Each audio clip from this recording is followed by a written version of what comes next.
नमस्कार। आज मैं आपके सामने एक और विषय लेकर आया हूँ और ये विषय है हमारे आदतों के बारे में या हमारी हैबिट्स के बारे में। कई बार हमारे मन में ये प्रश्न उठता है कि ये हैबिट्स क्या हैं? Good habits, bad habits. तो चलिए थोड़ा इसे समझते हैं। पहली बात तो कोई भी हैबिट गुड या बैड डिसाइड करने वाले हम कोई नहीं होते हैं। वो डिपेंड करता है कि आप किस समाज से आते हैं, आपकी सोसाइटी कैसी है, आपका घर कैसा है, आप कैसे माहौल से हैं, उस पर डिपेंड करता है आपकी क्या हैबिट्स हैं, आपकी क्या आदतें हैं। अगर कोई वेस्ट से आता है तो उसकी हैबिट अलग होगी, कोई साउथ से आता है उसकी हैबिट अलग होगी। सो अलग अलग हैबिट्स हो सकती है, गुड या बैड। वो डिपेंड करता है कि उसका आप पर क्या प्रभाव है। मैं हैबिट्स को दो कैटेगरी में डिवाइड करता हूँ। पहली कैटेगरी है जिसको हम नेचुरल हैबिट्स कहते हैं और दूसरी हैबिट जो है वो है आर्टिफिशियल हैबिट्स, यानी जो हैबिट्स को हम बनाते हैं। नेचुरल हैबिट्स का मतलब है जो हमारे साथ नेचुरली है, जिसे शायद हमें कुछ करने की ज़रूरत नहीं है, वो ऑलरेडी हमारे अंदर इनबिल्ट है। जैसे फॉर एग्ज़ाम्पल भूख लगती है और हम खाना खाते हैं, तो ये एक नेचुरल हैबिट है, ये हम करते ही रहेंगे जब तक हम जी रहे हैं।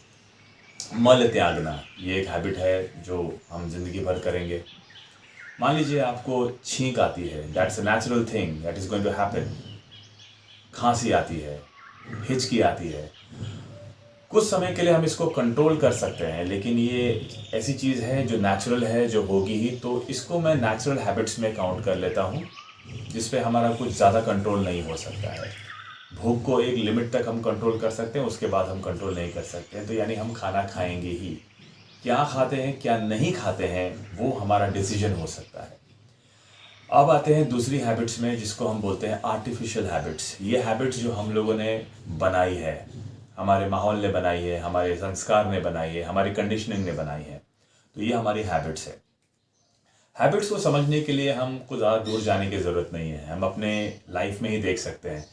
कई लोगों को मैंने देखा, जब वो सुबह उठते हैं तो उन्हें पहली चीज़ जो चाहिए वो होती है चाय। वो चाय की लत का शिकार होते हैं। मैंने कई लोगों को ये बोलते हुए सुना है कि बिना चाय पिए तो मेरी आंख भी नहीं खुलती। तो ये जो छोटी छोटी चीज़ें हैं जिस पे आप ध्यान दीजिए, ये हमारी आर्टिफिशियल हैबिट्स है, जो वक्त के साथ हमारे साथ चलते चलते ऐसी ऐसी गाढ़ी हो चुकी है, ऐसी स्ट्रांग हो चुकी है कि जिस पे अब हमारा कंट्रोल नहीं है। तो कुछ ऐसी चीज़ें जो हम रिपीटेडली करते हैं, हमारा ब्रेन उसको रजिस्टर कर लेता है और वो जानता है कि ये हैबिट किए बिना ये बंदा ठीक से परफॉर्म नहीं कर सकता, ये व्यक्ति ठीक से परफॉर्म नहीं कर सकता। आपको समझाने के लिए मैं एक एग्जांपल देता हूँ। साउथ में, मलेशिया, थाईलैंड में, इन जगहों पर हाथियों को बहुत पाला जाता है, एलिफेंट्स को पाला जाता है। तो जब हाथी बहुत छोटा होता है, यानी उसके बचपन में, उसे बांधने के लिए वो लोग एक चेन का या कभी किसी रस्सी का प्रयोग करते हैं। हाथी का बच्चा जो होता है उस वक्त बहुत छोटा होता है और वो बहुत कोशिश करता है उस चेन को तोड़ने की, लेकिन वो तोड़ नहीं पाता क्योंकि उसके पास वो शक्ति होती नहीं। लेकिन हैरानी की बात यह है कि जब हाथी बड़ा हो जाता है, 3-4 साल बाद, जब वो बहुत शक्तिशाली, बहुत ही विशाल और बड़ा होने के बावजूद भी उसके पैर में जब वो चेन बंधी हुई होती है, तो वो उसे तोड़ने की चेष्टा तक नहीं करता, उसे तोड़ने की कोशिश भी नहीं करता। ऐसा नहीं कि वो उस चेन को नहीं तोड़ सकता, लेकिन उसका जो ब्रेन है वो उस चेन को ऐसा रजिस्टर कर लेता है कि ये जो एक्टिविटी है ये अब तोड़ने के कंडीशन में नहीं है। वही सेम चीज़ जब हम चाय के साथ करते हैं, जब सुबह हम उठते हैं और जब चाय पीते हैं, तो वो एक ऐसा स्ट्रॉन्ग कनेक्शन बन जाता है कि अब ब्रेन ये समझता है कि इस चीज़ को तोड़ना, इस हैबिट को तोड़ना इम्पॉसिबल है। इसी तरह से हम अपने आदतों के यानी हैबिट्स के गुलाम बन जाते हैं। मैंने कई बार ये भी देखा है, कई मेरे दोस्त या कई मेरे परिजन जो बंगाली या नेपाली बैकग्राउंड से आते हैं या साउथ के जो लोग होते हैं, जिनको खाने में राइस एक कंपल्शन है, जो राइस के बिना उनका नहीं चलता, ऐसे कहते हैं। तो मैं देखता हूँ जब वो बाहर जाते हैं, किसी रेस्टोरेंट में खाने के लिए जाते हैं, तो वहाँ पर अगर कोई और डिश हो तो वो उसे नहीं खाना पसंद करते। वो चाहते हैं कि मैं राइस ही खाऊं, भात ही खाऊंगा, क्योंकि भात के बिना मुझे नहीं चलता। तो ये भी मैं एक टाइप की हैबिट कहूँगा, जो हैबिट आपके बॉडी ने डेवलप कर ली है और उसके बिना आपका नहीं चलता। तो ज़रा सोचिए, इतनी क्षुद्र और इतनी छोटी छोटी चीज़ों को लेकर अगर हम बंधे हुए हैं, चाय को लेकर, हमारे खाने को लेकर इस तरह से बंधे हुए हैं, तो हम कैसे सोचते हैं कि हम हमारे लाइफ में थोड़ा ऊपर उठ सकेंगे, हमारा थॉट थोड़ा ऊपर उठ सकेगा, या कोई बड़ी चीज़ के बारे में हम सोच भी सकेंगे। तो ये जो छोटी छोटी चीज़ों में जब हम उलझे हुए हैं, हमारी जो हैबिट्स में उलझे हुए हैं, जो हमारी अननेचुरल हैबिट्स हैं, ये हमारे लाइफ का सबसे बड़ा दुर्भाग्य है, हमारे लाइफ का सबसे बड़ा ड्रॉबैक है। तो इससे ही हमें आगे बढ़ना होगा। एक छोटी सी कहानी बड़ी मज़े की मुझे याद आती है। कई साल पहले हमारे घर में कुछ पेंटिंग का काम चल रहा था। तो वहाँ पर एक पेंटर था जिसकी दिन की दिहाड़ी 300 रुपये तय हो चुकी थी।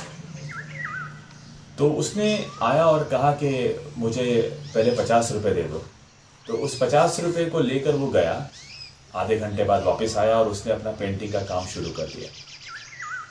पेंटिंग का काम करते करते उसे 2 घंटे हुए। उसके बाद वो फिर मेरे पास आया, बोला साहब आपने मुझे 50 रुपये दिए, मेरे 250 रुपये आपके पास पड़े हैं, मुझे 50 रुपये और दीजिए। मैंने कहा लेकिन काम तो पूरा हुआ नहीं है। उसने कहा कि इसीलिए मांग रहा हूँ कि ये काम जल्दी पूरा हो जाए, मुझे आप 50 रुपये दीजिए।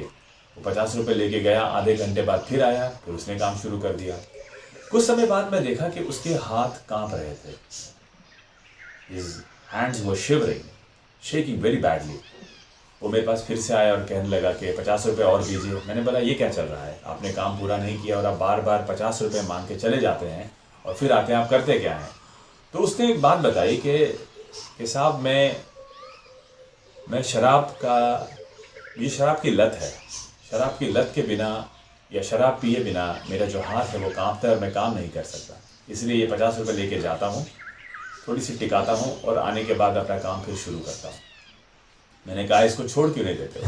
बोलते हैं साहब अब नहीं छोड़ सकता, क्योंकि ये मेरे आदत का ऐसा हिस्सा बन चुका है कि इसके बिना मैं शायद चल भी ना पाऊँ। तो मैंने कहा ये सारे पैसे तेरे शराब में चले जाएंगे, तू खाएगा क्या? उसने बहुत ही अच्छा आंसर दिया। उसने कहा कि मैं खाने के लिए कमाता ही नहीं, मैं पीने के लिए कमाता हूँ। तो इस चीज़ से मुझे समझ में आया कि हमारे जीवन में खाने मात्र के लिए चीज़ें पर्याप्त हैं, हमारे पास इतना है कि हम खा सकें, हम जी सकें। लेकिन जो हमारे जीवन का सबसे बड़ा उपद्रव, सबसे बड़ी परेशानी है, वो है हमारी आदतें, हमारी हैबिट्स। तो ये मैसेज मैं आपको देना चाह रहा था कि आप भी अपनी लाइफ में ज़रा एनालाइज कीजिए, थोड़ा ध्यान से देखिए ऐसी कौन सी आपकी हैबिट्स हैं जो आपने बनाई हैं और जो आपको लगता है कि इसके बिना जीना आपके लिए इम्पॉसिबल है। अगर ऐसी कोई आदत आपके लाइफ में है, ऐसी हैबिट है, तो टाइम आ चुका है, वक्त आ चुका है कि उसे आप आज ही बदल दीजिए। क्योंकि अगर आप अपने छोटी छोटी हैबिट्स को नहीं चेंज करेंगे और उससे ऊपर नहीं उठेंगे, तो मुझे नहीं लगता कि कभी भी आप ह्यूमैनिटी में या मनुष्य के लेवल में आगे जा सकेंगे। क्योंकि हर जानवर हैबिट से बंधा हुआ है। जैसे मैंने आपको भी एग्जांपल दिया हाथी का, यहाँ तक कि वो बंदा जो शराब पीता है, मैं भी उसे जानवर से कुछ ज़्यादा नहीं समझता। तो आप लोगों को अपने लाइफ में ट्रांसफॉर्मेशन लाने के लिए, बदलाव लाने के लिए, सबसे पहले अपनी ऐसी अननेचुरल हैबिट्स को बदलना होगा। अगर आपका कोई भी प्रश्न इसको लेकर है तो मुझे प्लीज़ कमेंट करके बताइए। आने वाले दिनों में मैं ट्राई करूँगा कुछ और इस प्रकार की वीडियो आपके सामने लाए। और अगर आपको हमारा चैनल पसंद आता है, हमारा सांसारिक ध्यान, सबसे पहले मैं आपको एक्सप्लेन कर दूं सांसारिक ध्यान का मतलब क्या है। सांसारिक ध्यान का मतलब ये है कि हमें ध्यान लगाने के लिए या हमें संन्यस्त होने के लिए अपने घर को छोड़ के बाहर जाने की कोई ज़रूरत नहीं। हम अब इस संसार में रहकर ही, इस सोसाइटी में रहकर ही ध्यान लगा सकते हैं और अपने आप को मनुष्य से थोड़ा सा और ऊपर ले जा सकते हैं। 3 लेवल्स हैं, ध्यान दीजिए। पहला लेवल पशु का, दूसरा लेवल मनुष्य का और तीसरा महामानव का, महामनुष्य का। हर बार हमारी हैबिट्स जो होती है हमें फिसला कर जानवरों तक ले आती है, लेकिन अगर हम उस छोटी छोटी बेकार की आदतों को छोड़ें तो हम थोड़ा सा मानव तक पहुंचते हैं और मानव के बाद महामानव तक जाने की सीढ़ी बना लेते हैं। आज के लिए बस इतना ही। धन्यवाद।